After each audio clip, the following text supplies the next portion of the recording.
For those of you who don't know me, I'm Cori Coldren, like she said, and for those of you who do, I'm not about to sit here and waste an hour of your time talking about things you don't care about, because that'd be a giant waste of time for both of us. I took a lot of thought into my speech and how I'd present it and things like that, and I realized that I should name my speech "Then I Realized," because as you're listening through the speech, it'll be a lot of, I realized this, I realized that, oh, now I realize this. So I named it this because it's a story about how I realized that not caring about how other people think about you and about what others judge you and about what you're wearing or what you're doing and things like that, they don't matter. At the start of Genius Hour, I absolutely hated this project. I wanted nothing to do with it. I wrote a satire about how stupid it was. It was like something I did not want to do. I complained an awful lot about it. Everybody in this room probably has heard me complain quite a lot about it. But I decided that it was worth the grade, so I would give it a shot. I went through about 30 projects before I finally got to where I am right now.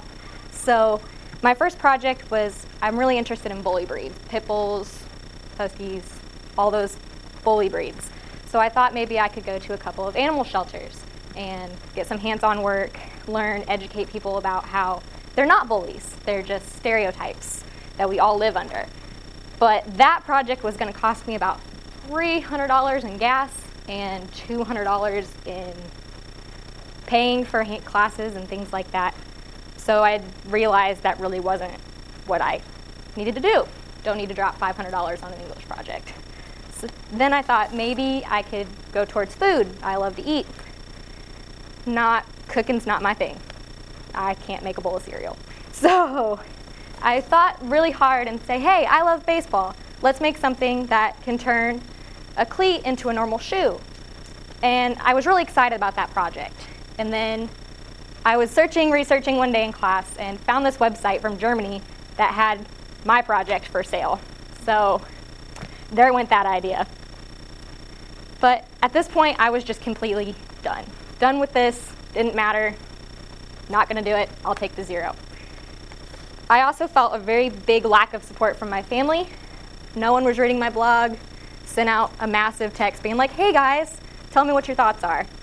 No one read it. But, which wasn't really a shock to me because my whole life I've been competing for second behind my brother. Always just second place, not good enough. But I sat down and I realized, who really cares? As long as I'm happy, it should be okay. I mean, I don't need my family to approve of my blog or my friends to approve or anybody to approve of anything I do as long as it's making me happy. But my lack of confidence was still pretty high. I still didn't want to do this project because, let's face it, none of my projects were working. None of them. There was an obstacle that I really wasn't about to get ready to face for every project I had encountered. But I went to Habig the next morning and begged for an alternate project. I said, give me a research paper. I'll write a research paper every week, turn it in every Monday. Don't care. But she said no, because she was really excited for me to give this talk. She was very excited and very, I don't know what the word is, like motivated? I don't know, something about me motivates her. But she even said, quote, I'm not gonna give you an alternate topic because let's face it, your TED Talk's gonna be amazing. When you get talking about things you love, you're fun to watch, which I really didn't necessarily think because I don't think about myself talking that way, but I was gonna take her word for it. She also said that I'm gonna hate both projects either way, so might as well do the one I might end up liking. So I was walking into school thinking about, I'm gonna have to go to 7th period today, aren't I? And I was sitting in my ASL class and it hit me. I love American Sign Language. It's what I do every day. I talk to a bunch of deaf people. Like, I'm interested in it. Let's try to pull this into it. I was thinking, I could do this. This will be fun. I can do this. It'll be bearable. It was a really exciting start because I have a ton of exposure. I got to talk to deaf people. I love teaching other people sign language. My entire Mexico trip that I took this spring break, I was teaching people sign language left and right. Like, hey, how are you? Just randomness, because people were interested. People were interested in me, and that was a new thing for me, and I was very excited. But as I had all this exposure and became really excited about it, I realized that ASL is really not a written experience. It's more of a show to inspire. So I became really kind of bored with my blog, just kind of searching for YouTube videos to post so I could get the grade, and thinking, well, I want to inspire people to want to learn for their own reasons, not show people that I care. I want them to care. But I wanted people to really feel what I felt the day I met Mercy Letterrock. Mercy Letterrock's 11. She's Mr. Letterrock's daughter. She's deaf. I babysit her all the time. She's a blast. And I got this really deep feeling of happiness when the first time I met her, because she didn't care if I was a great signer or if I stunk. She was just happy that I was talking to her, and happy that she had someone to play with and who could communicate with her. She was telling me how all of her other babysitters knew sign language, but they never really connected with her.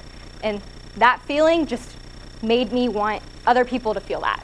It made me feel really good. I wanted other people to feel that. So I had to fight through my blog to get to this TED Talk and everything like that, just for the grade and to get here.